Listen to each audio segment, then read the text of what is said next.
Alright, my name is Ashley Teasley. I want to share a drill that I learned from Buck Brannaman. I call it the hands of a butcher, and there are two parts to this. I like it because it helps create awareness in ourselves and how we respond to our horses with our hands, as well as maybe see why your horses might be anticipating anything that you're doing with your hands.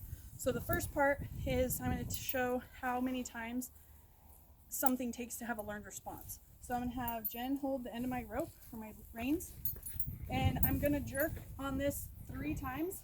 The first time she's not going to flinch. The second time she won't flinch. By the third time she's going to anticipate my movement and flinch without me even pulling on her. So the important part is the other person needs to hang on to this or that's going to pull right out of their hands. So are you ready? Okay. There's 1, there's 2, and there was 3. She actually took it out of my hands. So what that teaches is you can get somewhere without really even needing to jerk our horses' faces around. The second part involves the bit.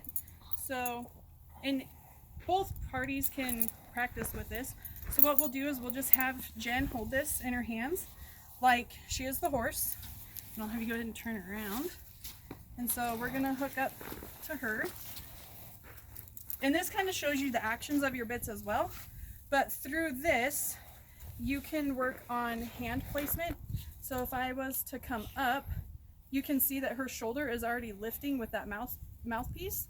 And then you can also say, let's say if I have my hands pulled down, you can see that it drops that shoulder. So it helps us kind of see how our horses respond to that, as well as just the response that it takes to get in movement. So if I'm gonna just gently flex my pinkies, you can see that that bit is working with hardly any pressure. And then sometimes we wonder why our horses get really antsy when they have a bit in their mouth. Is this drill will help you see how they feel and that they have to have a trust with you in order to know that you're not going to jerk their faces around. It's good to help you practice your hand placement and to help the other person learn those actions. So if I had, we'll just say, Jen, which hand do you think I have higher? Your left. So, yep, my left hand.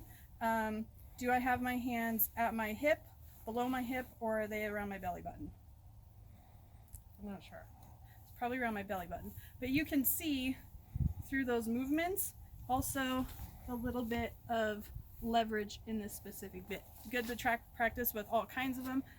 You can see how wide you have your hands, how narrow you have your hands, things like that. So I hope in the short amount of time we were able to put a video together that you get the concept of that.